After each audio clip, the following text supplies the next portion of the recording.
Hello అండి, welcome to moms kitchen.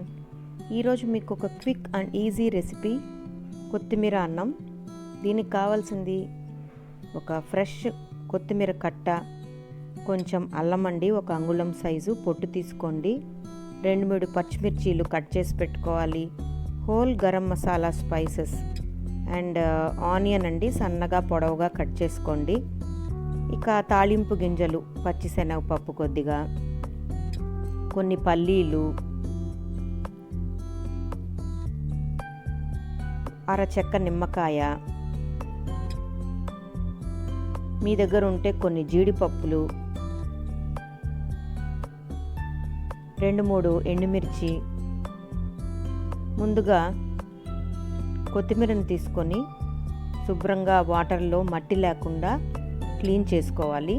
నీళ్ళన్నీ వడపోసుకొని ఒక మిక్సీ జార్లో కొత్తిమీర, అల్లం, పచ్చిమిర్చి వేసి మెత్తగా పేస్ట్ చేసుకోవాలి.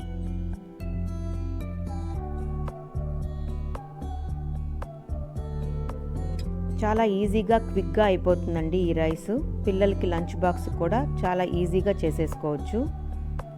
తర్వాత ఒక కడాయి పెట్టుకొని స్టవ్ వెలిగించుకొని సరిపడినంత ఆయిల్ వేసుకోండి. ఇలాంటి వెరైటీ రైసులు చేసేటప్పుడు కాస్త నెయ్యి కూడా యాడ్ చేస్తే టేస్ట్ చాలా బాగుంటుంది. వేడయ్యాక నేను కాస్త ఉద్దిపప్పు ఆవాలు, కొంచెం జీలకర్ర కూడా వేస్తున్నాను. తర్వాత గరం మసాలా స్పైసెస్ అండి, అంటే ఒక 2-3 లవంగాలు, దాల్చిన చెక్క, బిర్యానీ ఆకు, జీడిపప్పు, పల్లీలు కూడా వేసేసాను.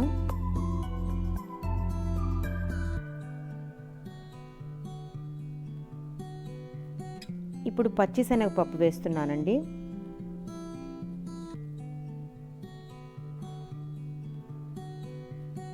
ఎండుమిర్చి తుంచి వేసుకోవాలి.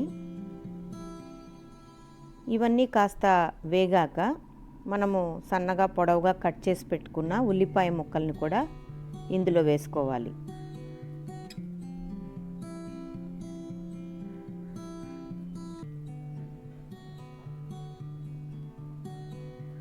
పిల్లలకి స్కూల్కి వెళ్ళేటప్పుడు లంచ్ బాక్స్లో ఇలాంటి వెరైటీ రైసులు చేసి ఇచ్చేస్తే వాళ్ళు ఈజీగా తినేస్తారండి. స్కూల్లో పిల్లలకి 2-3 బాక్సులు పెట్టి కలుపుకొని తింటూ ఉంటే వాళ్ళకి కష్టంగా అనిపిస్తుంది. ఇలా ఒక పచ్చడో కూరో చేసి ఒక అన్నంలో కలిపిచ్చేస్తే, లేదా ఇలాంటి వెరైటీ రైసులు చేసి ఇచ్చినప్పుడు నంజుకోవడానికి పక్కన చిప్సో వడియాలో పెట్టేస్తే ఈజీగా తినేస్తారు. 2-3 కరివేపాకు రెమ్మలు వేసుకున్నాక ఈ గ్రైండర్లో మనం మెత్తగా పేస్ట్ చేసి పెట్టుకున్న కొత్తిమీర పేస్ట్ని ఇందులో యాడ్ చేసుకోవాలి. పచ్చి వాసన పోయే వరకు చక్కగా కలుపుకోవాలండి ఆయిల్లో.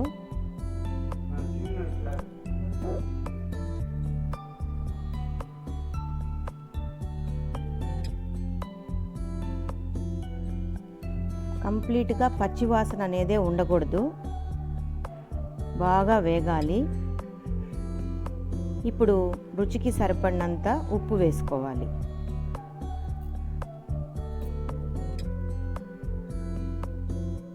కొత్తిమీర మెడిసినల్ యూజెస్ చాలా ఉంటాయండి. కొత్తిమీరలో ఇండైజెషన్ ప్రాబ్లం దూరం చేస్తుంది. తర్వాత ఫంగల్ ఇన్ఫెక్షన్స్, బ్యాక్టీరియల్ ఇన్ఫెక్షన్స్ని కూడా కంట్రోల్ చేస్తుందండి. కడుపు ఉబ్బరం లేకుండా కూడా చేస్తుంది. దీంట్లో చాలా యాంటీ ఆక్సిడెంట్స్, విటమిన్స్ ఉంటాయి. కాబట్టి అప్పుడప్పుడు కొత్తిమీరను మనం తీసుకుంటూ ఉండాలి. చూడండి, ఆల్రెడీ మనం రెడీ చేసుకున్న అన్నాన్ని ఈ కొత్తిమీర పేస్ట్లో వేసి చక్కగా కలుపుకోండి. మొత్తం అన్నం కలుపుకున్నాక కూడా మీరు కాస్త ఉప్పు టేస్ట్ చేసి మీకు సరిపడకపోతే కొంచెం ఉప్పు కూడా యాడ్ చేసుకోండి. అంతే అండి, చిటికలో ఎంత బాగా కొత్తిమీర రైస్ తయారైపోయిందో చూశారు కదా. ఇలాంటి రైస్లు చేసి మీరు టిఫిన్ బాక్స్లో కట్టివ్వండి. పిల్లలు ఎందుకు తినరో మనం తర్వాత ఆలోచించుకోండి. డెఫినెట్గా వాళ్ళు ఇష్టంగా తినేస్తారు. మళ్ళీ మళ్ళీ కూడా చేసి ఇమ్మంటారు. ఇలాంటి మెడిసినల్ యూజెస్ ఉన్న కొత్తిమీరను కూరలో గార్నిషింగ్కే కాకుండా ఇలా అప్పుడప్పుడు కంప్లీట్ రైస్తో తిన్నామనుకోండి, మనకు కొన్ని డిసీజెస్ నుంచి కూడా మనకు సొల్యూషన్ లభిస్తుంది. లాస్ట్లో మీకు రుచికి కాస్త నిమ్మకాయ జోడించి తర్వాత ఈ రైస్ని సర్వ్ చేసుకోండి, చాలా బాగుంటుంది. సో వ్యూయర్స్ చూస్తున్నారు కదా, ఇలాంటి మరెన్నో డిషెస్ చూడాలంటే నా మామ్స్ కిచెన్ని సబ్స్క్రైబ్ చేసుకోండి, లైక్ చేసి షేర్ చేయండి. బాయ్ అండి. Signing off from Mom's kitchen.